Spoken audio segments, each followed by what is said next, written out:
ભુજમાં આવેલ સરદાર વલ્લભભાઈ પટેલની ખરડાયેલી પ્રતિમા અંગે કોંગ્રેસની પ્રતિક્રિયા।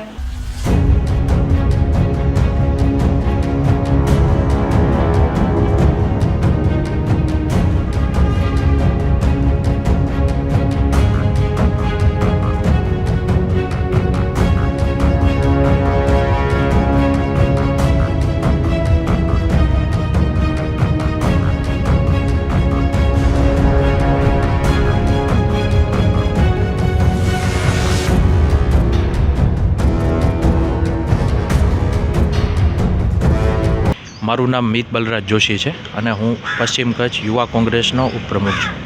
સાચી વાત છે તમારી કે ભાઈ ભુજના ભૂદરમલ પેટ્રોલ પંપની સામે આવેલો સરદાર વલ્લભભાઈ પટેલ સાહેબની જે આ સ્ટેચ્યુ પુતળો જે છે ત્યાં તેની સ્થિતિ ખૂબ જ દયનીય હાલતમાં છે। ત્યારે આપણે જોઈને ખૂબ દુઃખ થાય છે કે સત્તા પક્ષ કે સરકાર જે કેવડિયા કોલોની ખાતે સરદાર વલ્લભભાઈ પટેલનો સ્ટેચ્યુ ઓફ યુનિટી બનાવતી હોય અને ભુજમાં જો આવા સરદાર વલ્લભભાઈ પટેલ સાહેબનું જ્યારે પૂતળું જે ખસ્તા હાલતમાં ખૂબ દયનીય સ્થિતિમાં હોય ત્યારે આપણું હૃદય દ્રવી ઉઠે છે। ભુજમાં આપણે ઘણા બધા એવા સ્ટેચ્યુ આવેલા છે કે જ્યાં કને સરદાર વલ્લભભાઈ પટેલ સાહેબનું હોય કે મહાત્મા ગાંધીનું હોય કે આપણા બીજા અનેક એવા મહાપુરુષોના જે પૂતળાઓ આવેલા છે તેની ખૂબ જ દયનીય સ્થિતિ છે।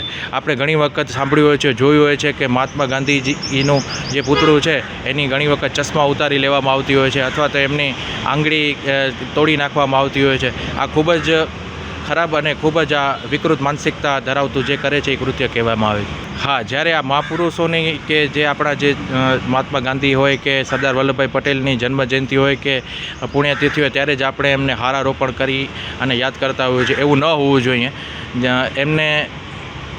એમને મૂર્તિને કે એમના સ્ટેચ્યુને દરરોજ સાફ સફાઈ કરવી જોઈએ અને તેમને રખરખાવ કરવું જોઈએ, જે તંત્રની અને સત્તા પક્ષની ખૂબ જ જરૂરી